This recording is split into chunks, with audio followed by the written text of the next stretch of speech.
네, 오늘 본문 이사야서 10장 5절에서 19절까지의 말씀은 이스라엘 백성들이 죄악 가운데 빠져 있을 때 그들을 깨우시기 위하여서 아수르라는 나라를 도구로 하나님께서 사용하십니다. 자, 하나님은 이스라엘을 심판하기 위하여서 아수르를 일으켜 도구로 사용하신 것뿐인데 아수르는 스스로 강해져서 이겼다고 착각을 합니다. 자, 아수르의 교만을 우리가 묵상하면서 함께 말씀을 읽어보도록 하겠습니다. 아수르 사람은 화 있을진저 그는 내 진노의 막대기요 그 손에 몽둥이는 내 분노라.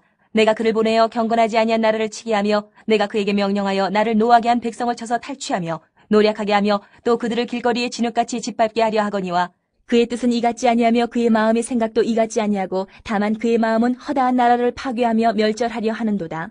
그가 이르기를 내 고관들은 다 왕들이 아니냐. 갈로는 갈그미스와 같지 아니하며 하맛은 아르밧과 같지 아니하며 사마리아는 다메섹과 같지 아니하냐. 내 손이 이미 우상을 섬기는 나라들에 미쳤나니 그들이 조각한 신상들이 예루살렘과 사마리아의 신상들보다 뛰어났느니라. 내가 사마리아와 그의 우상들에게 행함같이 예루살렘과 그의 우상들에게 행하지 못하겠느냐 하는도다. 그러므로 주께서 주의 일을 시온산과 예루살렘에 다 행하신 후에 아수르 왕의 완악한 마음의 열매와 높은 눈의 자랑을 벌하시리라. 그의 말에 나는 내 손의 힘과 내 지혜로 이 일을 행하였나니 나는 총명한 자라. 열국의 경계선을 걷어치웠고 그들의 재물을 약탈하였으며 또 용감한 자처럼 위에 거주한 자들을 낮추었으며 내 손으로 열국의 재물을 얻은 것은 새의 보금자리를 얻음 같고 온 세계를 얻은 것은 내버린 알을 주움 같았으나 날개를 치거나 입을 벌리거나 지저귀는 것이 하나도 없었다 하는도다. 도끼가 어찌 찍는 자에게 스스로 자랑하겠으며 톱이 어찌 켜는 자에게 스스로 큰 채 하겠느냐. 이는 막대기가 자기를 드는 자를 움직이려 하며 몽둥이가 나무 아닌 사람을 들려 함과 같음이로다. 그러므로 주 만군의 여호와께서 살찐 자를 파리하게 하시며 그의 영화 아래에 불이 붙는 것 같이 맹렬히 타게 하실 것이라. 이스라엘의 빛은 불이 되고 그의 거룩하신 이는 불꽃이 되실 것이니라. 하루 사이에 그의 가시와 찔레가 소멸되며 그의 숲과 기름진 밭의 영광이 전부 소멸되리니 병자가 점점 쇠약하여 감 같을 것이라. 그의 숲에 남은 나무의 수가 희소하여 아이라도 능히 계수할 수 있으리라. 네, 오늘은 아수르의 교만이라는 제목으로 말씀을 묵상하겠습니다. 자, 오늘 본문 5절에서 하나님은 아수르 사람은 화 있을진저 그는 내 진노의 막대기요 그 손의 몽둥이는 내 분노라 이렇게 말씀하셨습니다. 자, 하나님께서는 이스라엘 백성이 죄악 가운데 빠졌을 때 그들을 깨우기 위해서 아수르라는 나라를 도구로 사용하시면서 그들을 일으켜 교만한 이스라엘을 치도록 허락하셨습니다. 자, 하지만 아수르는요, 자신들이 하나님의 손에 붙들린 도구라는 사실을 몰랐습니다. 자, 그래서 13절 말씀을 보시면 내 손의 힘으로 이 일을 행했고 내 지혜로 다했다라고 자화자찬하면서 스스로를 신격화시켰습니다.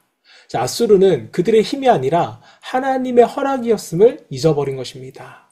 자, 사랑하는 여러분, 하나님께 쓰임받는 것 자체보다 더 중요한 것은요, 하나님의 뜻에 순종하며 쓰임받는 것입니다. 자, 하나님은 악한 사람도 또 불완전한 사람도 사용하실 수는 있습니다. 자, 그러나 교만한 사람은요, 반드시 꺾으십니다. 자, 도구로 쓰임받는 것에 만족하지 말고 우리가 하나님의 뜻에 순종하면서 겸손히 쓰임받는 그러한 사람이 되어야 할 것입니다. 자, 아스루 왕은요, 이스라엘을 무너뜨리고 나서 그들의 신도 나를 막지 못했다라고 자랑을 합니다. 자, 이 말은 단순한 자만이 아니라 하나님을 향한 도전이었다는 것입니다. 자, 성경은 우리에게 분명하게 말합니다. 하나님은 교만한 자를 대적하시되 겸손한 자에게는 은혜를 주신다. 자, 교만은요, 내가 하나님 자리에 앉는 것을 의미합니다. 자, 기도할 때는 하나님을 의지했지만 일이 어쩌다 잘 풀리면 내가 해서 됐다고 생각하는 그 순간 교만이 우리에게 들어와 버리는 것입니다. 자, 그때 하나님은 분명 우리를 낮추세요. 문제를 주셔서라도, 때로는 고난을 주어서라도 우리를 낮추시기 때문에 하나님의 낮추심은 벌이 아니라 회복의 은혜가 되는 것입니다. 자, 이어서 하나님 말씀하십니다. 15절, 도끼가 어찌 찍는 자에게 스스로 자랑하겠으며 톱이 어찌 켜는 자에게 스스로 큰 채 하겠느냐. 자, 아수르는 도끼에 불과했습니다. 하나님의 손에 들린 도구가 주인인 척하고 있었던 것입니다.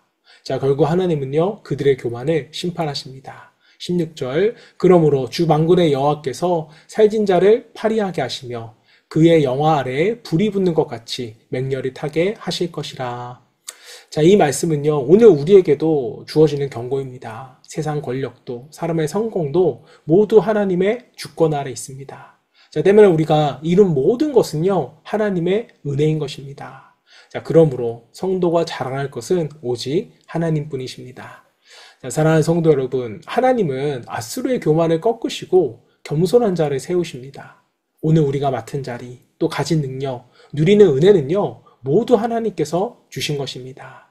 자, 때문에 우리는 이러한 고백을 할 수 있어야 됩니다. 하나님, 제가 한 것이 아니라 주님이 하셨습니다. 주님의 영광을 드러내는 도구로서 나를 사용하여 주시옵소서. 자, 하나님은 교만을 꺾으시고 겸손한 자를 분명하게 들어 사용하십니다. 자, 오늘도 하나님께서 찾으시는 그 사람은요, 능력 있는 자가 아니라 낮은 마음으로 하나님께 온전히 순종하는 사람입니다. 그 겸손한 마음이 우리의 가정과 교회 가운데 회복되어지기를 주님의 이름으로 축원합니다.